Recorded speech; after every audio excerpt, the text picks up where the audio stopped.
Subscribe करें। मेरे सभी भाइयों और बहनों, विशेष रूप से मेरे गरीब परिवारों, मजदूर साथियों, किसानों, माताओं बहनों, युवा साथियों और बुजुर्गों को मेरा सादर नमस्कार। आज मैं आप सभी के सामने एक अत्यंत महत्वपूर्ण और आपके जीवन से सीधे जुड़ा हुआ विषय लेकर उपस्थित हुआ हूं, जो हर उस व्यक्ति के लिए बेहद जरूरी है जिसका सपना है अपना खुद का पक्का घर। यह विषय है प्रधानमंत्री आवास योजना और उसकी पहली किस्त से जुड़ी महत्वपूर्ण जानकारी। मेरे भाइयों और बहनों, हम सभी जानते हैं कि हर व्यक्ति का सपना होता है कि उसका एक छोटा सा अपना घर हो जहां वह अपने परिवार के साथ सुरक्षित और सम्मान पूर्वक जीवन जी सके। लेकिन देश में आज भी लाखों ऐसे परिवार हैं जो कच्चे मकानों में रहते हैं या जिनके पास रहने के लिए खुद का घर नहीं है। इसी समस्या को दूर करने के लिए सरकार ने प्रधानमंत्री आवास योजना की शुरुआत की थी ताकि हर गरीब और जरूरतमंद परिवार को पक्का घर मिल सके। साथियों, इस योजना का उद्देश्य केवल घर देना नहीं है, बल्कि लोगों को सम्मान के साथ जीवन जीने का अवसर देना है। मेरे प्यारे देशवासियों, आज मैं आपको विस्तार से बताने जा रहा हूं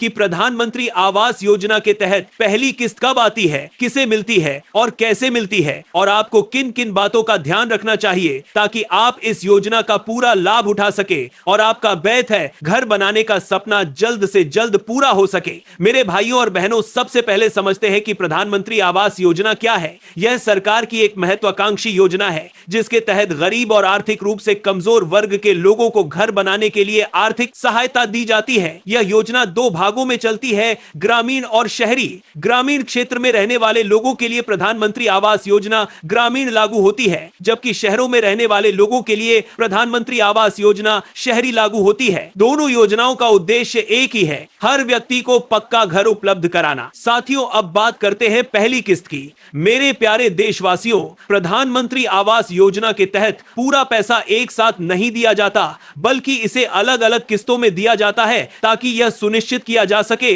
कि घर का निर्माण सही तरीके से हो रहा है। पहली किस्त सबसे महत्वपूर्ण होती है क्योंकि इसी से आपके घर की शुरुआत होती है। जब आपका नाम लाभार्थी सूची में आता है और आपकी सभी जांच पूरी हो जाती है, तब आपके खाते में पहली किस्त भेजी जाती है। यह राशि आमतौर पर घर की नींव डालने और शुरुआती निर्माण कार्य के लिए दी जाती है। मेरे भाइयों और बहनों, पहली किस्त की राशि अलग अलग राज्यों में थोड़ी अलग हो सकती है, लेकिन आमतौर पर यह 40,000 से 50,000 रुपए के बीच होती है। कुछ जगहों पर यह राशि इससे अधिक भी हो सकती है। यह पूरी तरह राज्य सरकार और योजना के प्रकार पर निर्भर करता है। साथियों, अब बात करते हैं कि पहली किस्त पाने के लिए क्या शर्तें होती हैं। सबसे पहले आपका नाम लाभार्थी सूची में होना चाहिए। इसके बाद आपके पास जरूरी दस्तावेज होने चाहिए, जैसे आधार कार्ड, बैंक खाता, मोबाइल नंबर और जमीन से संबंधित कागजात। आपका बैंक खाता आधार से लिंक होना जरूरी है ताकि पैसा सीधे आपके खाते में भेजा जा सके। मेरे प्यारे देशवासियों, अब एक बहुत महत्वपूर्ण बात, अगर आपके दस्तावेज पूरे नहीं हैं या जानकारी गलत है तो आपकी पहली किस्त अटक सकती है। इसलिए हमेशा अपनी जानकारी सही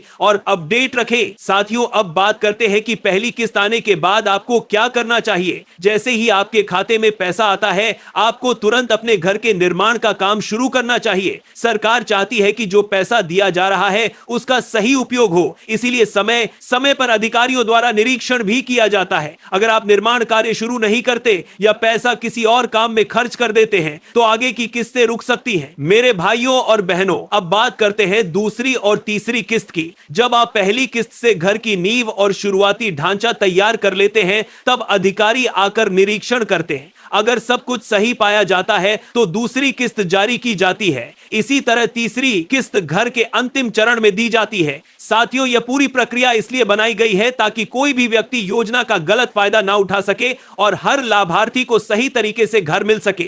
मेरे प्यारे देशवासियों, अब बात करते हैं कुछ जरूरी सावधानियों की। कभी भी किसी दलाल या बिचौलिए के चक्कर में ना पड़े। सरकार इस योजना के तहत सीधे आपके खाते में पैसा भेजती है। अगर कोई आपसे पैसा मांगता है या यह कहता है कि वह आपकी किस्त जल्दी दिलवा देगा तो तुरंत सावधान हो जाएं। ऐसे लोगों से दूर रहे और इसकी तत्तर को सभी संबंधित शिकायत संबंधित अधिकारियों से करें। साथियों, अब बात करते हैं एक और महत्वपूर्ण पहलू की। कई लोग यह शिकायत करते हैं कि उनकी पहली किस्त अभी तक नहीं आई। अगर आपके साथ भी ऐसा है तो सबसे पहले अपनी लाभार्थी स्थिति जांचें।